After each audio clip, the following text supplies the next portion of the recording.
Baik, pada video kali ini saya akan menjelaskan pemilihan perangkat lunak, diagram perancangan sistem dan perannya. Sebelum kita masuk lebih dalam lagi, di sini saya mengangkat 4 referensi jurnal studi kasus. Jurnal yang pertama itu Rancangan Bangun Aplikasi Pemasaran pada Percetakan Berbasis Web dengan studi kasus percetakan WS. Kemudian jurnal yang kedua, Perancangan Sistem Informasi Manajemen Inventory dan Penjualan pada Perusahaan PT Inhotani V. Jurnal yang ketiga, Perancangan Sistem Informasi Inventory Barang Berbasis Web pada Toko Laris Furtiner Jambi. Dan jurnal yang keempat, Perancangan dan Implementasi Aplikasi Sistem Inventory Administrasi Berbasis Web di Optik Retina. Kita masuk pada latar belakang. Dari keempat studi kasus tadi, terdapat pola permasalahan yang serupa sehingga para peneliti memutuskan untuk menggunakan diagram perancangan UML dan struktur sebelum melakukan coding. Pada masalah yang pertama itu terdapat proses manual dan tidak efisien. Di percetakan WS atau jurnal 1 dan toko laris pada jurnal 3, proses pemesanan dan percetakan stok masih menggunakan nota manual dan buku tulis. Ini menyebabkan antrean, risiko kehilangan data dan salah hitung. Kemudian ada keterbatasan alat hanya menggunakan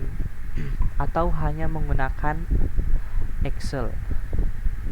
Di optik retina atau jurnal yang keempat, manajemen stok menggunakan Microsoft Excel yang membatasi akses banyak pengguna atau bukan multi-user dan tidak memiliki laporan secara real time.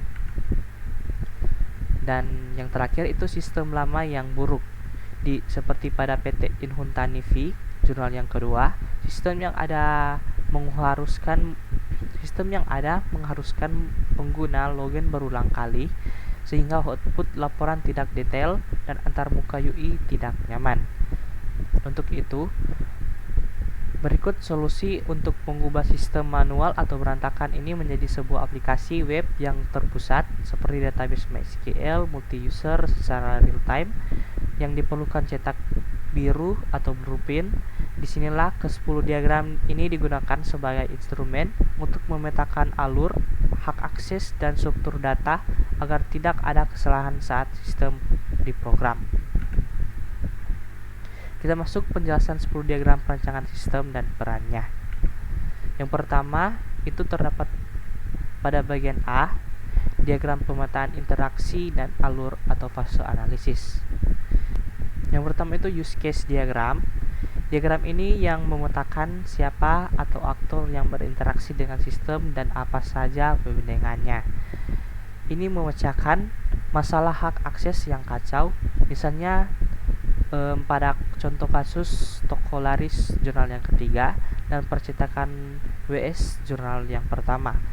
Use case memisahkan dengan tegas bahwa pelanggan hanya bisa memesan barang, sedangkan admin atau gudang yang berhak mengubah stok. Kedua, activity diagram. Di sini menggambarkan urutan langkah atau SOP operasional sistem dari awal hingga akhir. Seperti pada menggantikan proses SOP manual seperti menulis nota dengan alur digital. Pada jurnal 1 dan 2, diagram ini memastikan bahwa langkah validasi pembayaran atau input barang masuk tidak ada yang terlewat oleh sistem. Yang ketiga, flowchart diagram.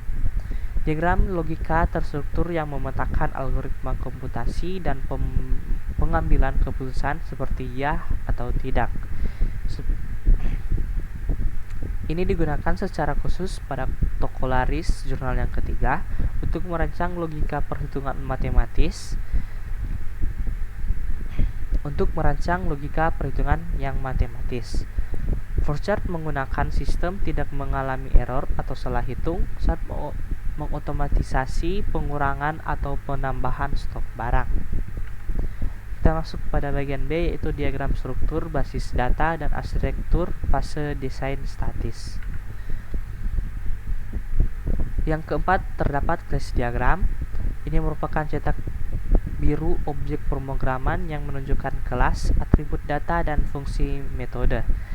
Ini mengatasi kode program yang berantakan Dengan kelas diagram seperti pada jurnal 1, 2, dan 3, sistem pemesanan dibangun dengan modul yang rapi, kelas yang seperti kelas barang, penjualan, dan user, sehingga sistem mudah diperbarui di masa depan nanti. Kita masuk yang kelima, yaitu Entity Relationship Diagram atau ERD. Diagram ini yang merancang relasi antar entitas data dalam pangkalan data atau database.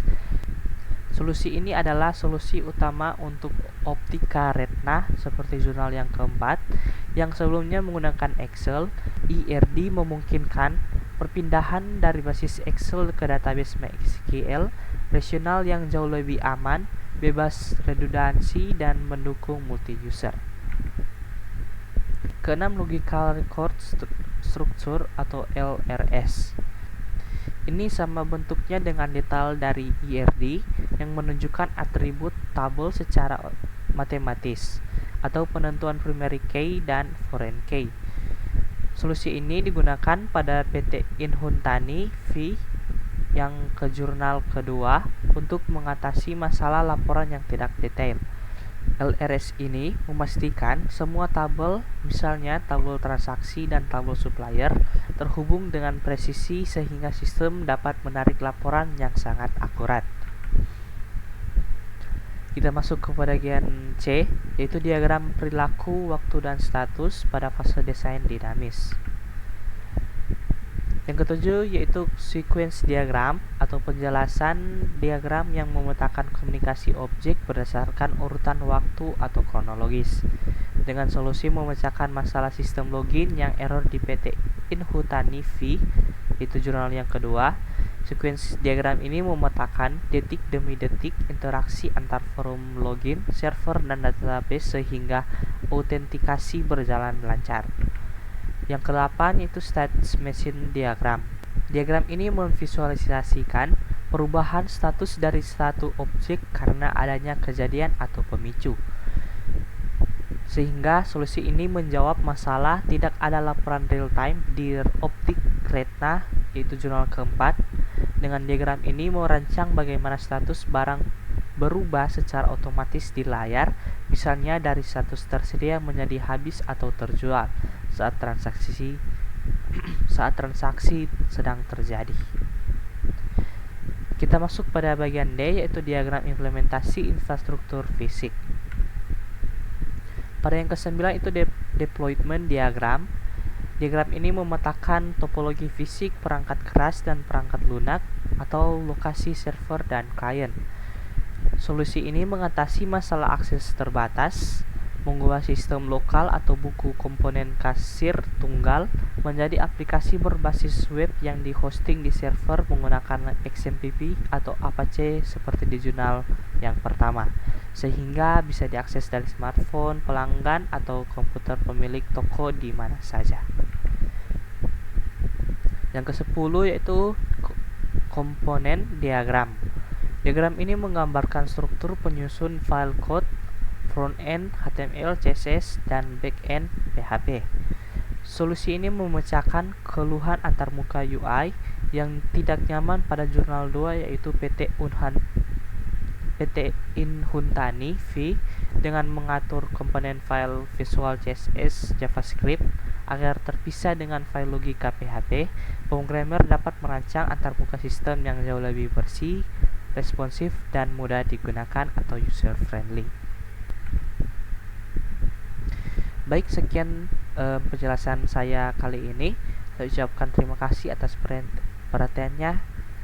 Terima kasih.